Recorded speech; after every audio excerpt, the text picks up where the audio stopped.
Hey everybody, my name is Bart and I'm the manager of school programs with the York County History Center. Today we're at the Colonial Complex to talk about problem solving, like steaming up glasses, and innovation. So, welcome to the Plough Tavern.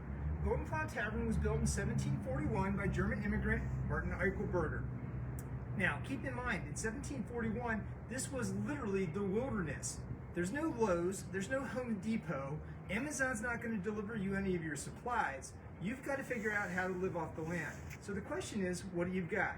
Well, we have timber from the trees, we've got clay in the adjacent Cadorus Creek that we can use to make bricks, we've got stone, we've got muscle power, and we've got ingenuity. So here's the challenge. Here's your tool. I want you to clean this field, and I want you to build a home. Now, as a bit of a disclaimer, this is not a colonial axe. This is actually my grandfather's axe, so I really do not know how old it is. But when you have the last name of Stump, you do come from a family of woodworkers, and it is kind of cool. All right, so taking a look at the Plough Tavern, let's talk about the construction here. As you can see, it is timber construction. So again, this is going to be a lot of labor where you got to cut down trees. And people often ask, what is the white material that's in between? And a lot of people think it's cement. It's actually called wattle and daub. And what that is, it can be mud, clay, animal waste, anything that's sticky that's then going to be coated in lime. And think about this. We've got something that is very cheap, it is readily available, and it actually insulates rather well. And again, it's going to fill in the gaps so you don't need to spend so much time cutting down trees for timber. Now, what's going to happen about 5 years after he builds the first floor, Mr. Eichelberger is going to add the second floor. And what is unique about this is a classic example of German half-timber construction. So what's going to happen is they're going to put in the heavy timbers, you're then going to infill with brick or stone, the idea being you only use half the timber you would normally use. Again, this is going to be a labor-saving innovation. You don't need to cut down as many trees. All right, take a look inside. Here we go.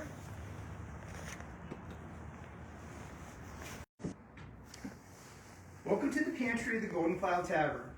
As a working tavern, Mrs. Eichelberger is going to need all sorts of things to be able to feed the patrons that are coming to visit. So when we take a look over here, we have a lot of our storage containers. And what we have is a lot of basketry items and a lot of redware pottery. Keep in mind, we are adjacent to the Cadorus Creek. I can basically take you to any creek in this area and we're going to be able to find clay, so pottery is going to be a staple of the colonial society. Think about it. Once you've baked it in a kiln or by a fire, it's going to be waterproof. You've now got a container that you can store all sorts of materials in. It's going to be wonderful. Basketry. Again, if we go to the creeks, we're going to find all sorts of reeds. Again, this is a skill that can actually be taught to children. They're going to be able to weave all sorts of baskets, again, making wonderful storage devices for the things that we need. Now, one of my favorite things that I like to point out is this object right here in the corner. So we're going to kind of zoom in here and show you this. And this is one of the things that absolutely blows my mind. We are literally on the frontier, yet they've come up with an invention for Mrs. Eichelberger to make her life a little bit easier, a little bit more of a time-saving device here. This is an apple peeler, and what just blows my mind is I have something very similar at home. It's by Pampered Chef, but the concept has really not changed in over 200 years. So I think this is just a testament to the times. The people are finding better ways to do things. They're going to try to make life easier. I think that's the beauty of it. That's what's so amazing about it. All right. Another thing that is interesting is we have an example of a glass demijohn. Now, they're not going to be making glass here in New York. This is something that's going to have to be imported from England at great cost. But they're going to obviously be storing beverages here, most likely alcoholic beverages. Now, with that being said, one of the interesting things that we have here is we know children as young as 8 are actually drinking alcoholic beverages. Whoa, time out. Okay, we don't have a bunch of little kids running around drunk. There's a reason behind this. In York, before they started putting a lot of the wells in, what was happening is the water supply could be contaminated. By drinking watered down hard cider, the alcohol content's going to kill the bacteria. It's going to make the water safe to drink. So again, another example of innovation. All right, so we're going to take a look over here in the other corner. A lot of times people are questioning what do we have in the corner here, and it's always kind of fun to hear different guesses. And we get some very, very creative ideas along the way. This is actually a bee skep, so it's basically a beehive. Now, keep in mind, we're on the frontier. There's no grocery stores. Mrs. Eichelberger needs to come up with everything she needs to feed her patrons. So she's going to be really utilizing her backyard garden, and she's going to be raising fruits and vegetables and anything else that she can. So think about it, by having a beehive, that's going to give us pollination, and if we're lucky, we might even get a little bit of honey out of it. So this is going to be a really strong addition. All right, hanging on the wall, we have a scale. Now, most people figure out right away, yes, we're going to use this to weigh things. But there's something a little bit more involved with this, and let's take a second to talk about that. Keep in mind, one of the main purposes of the colonies was for us to produce raw materials to send back to England, for them to turn into finished goods to send back to us at an inflated price. Think about the flow of money. It's going one way. It's going back to England. And what that's going to cause here is we're going to have a shortage of hard currency.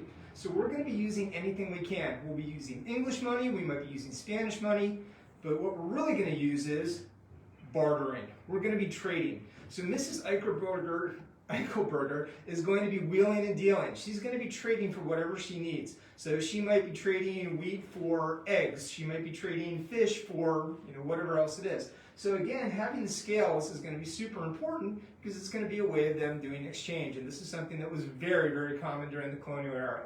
All right. Now, one of the pieces that I find personally very intriguing is something that when I first started working here, I never even paid attention to. Because if we actually kind of scan along the floor here, we have an example of a butter churn and we have an example of a mortar and pestle.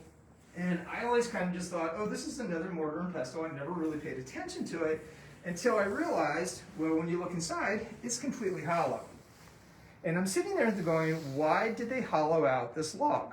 And I didn't quite know what was going on until one of my partners explained to me, if you had objects that were fragile that you needed to either store or transport, you would put them inside this. You literally put them inside the trunk, as in the hollowed out trunk of the tree. Think about it. This is the origin of a travel trunk and even the trunk of your car, a place where you can store items and carry them. If that's not ingenious, I don't know what is. That's pretty cool. All right, we're going to take a look inside the kitchen now. Golden Plough Tavern is a Germanic structure, and as such, it has 3 rooms and 1 central fireplace. So, what's innovative about that? Well, the name of the game is very simple. Your temperature control is simple. How close are you going to get to the fire? So again, you can control that by swinging the arm in and out. We can raise and lower things by adding the S-hooks, and that's going to control our temperatures. Now, one of the really cool things, especially on a cold day like today, is you will notice that there is an opening here on the bottom in the back.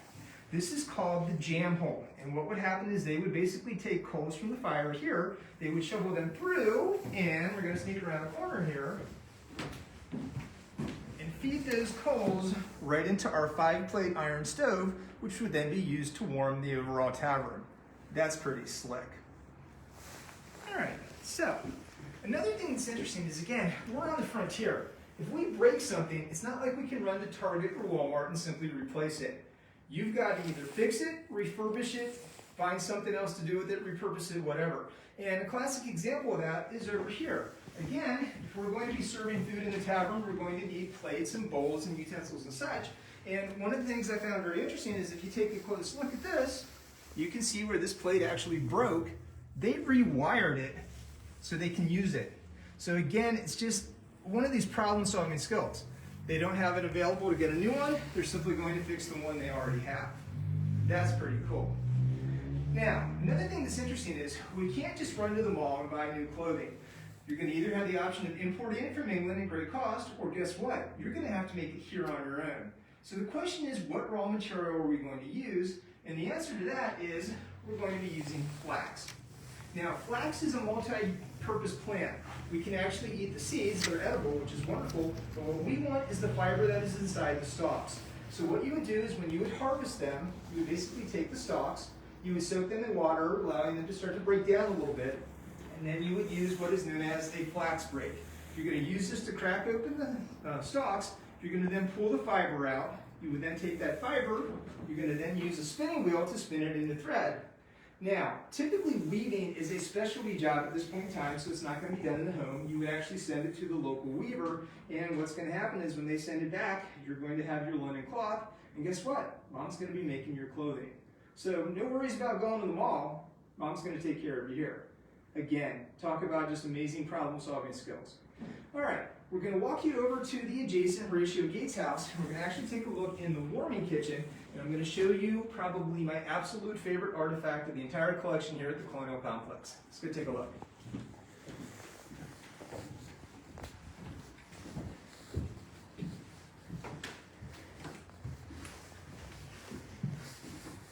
This is one of those things that just absolutely blows my mind. And again, talk about just thinking outside the box. So our artifact is located right here in the corner. And we're going to kind of get you nice and close so you can see what's going on. Somebody once upon a time took a sapling, probably a birch tree when it was still green. They cut it down and they took a draw knife and they started shaving it. And then what's happening, because it's still soft and pliable, they're going to bundle that all together. I don't know about you, but this is the coolest looking Harry Potter room I've ever seen. It blows my mind. This is literally one piece of wood. Who would ever have thought to do that? So again, it is just amazing. So one of the things I used to discuss with my students is, are we smarter than our ancestors? And I always kind of said, no, we just have better technology. In a lot of ways, maybe they were smarter than we were. Because look at what they were able to achieve without the technology that we have today. If I took you back in time, could you survive with what they had? So basically what it comes down to is, between muscle power and brain power, they not only survived, they thrived, and they created the world we know today. And that, I think, is the true lesson. So thank you so much for coming today, and guess what? We cannot wait to see you in person in spring. So have a wonderful day. Thanks. Bye.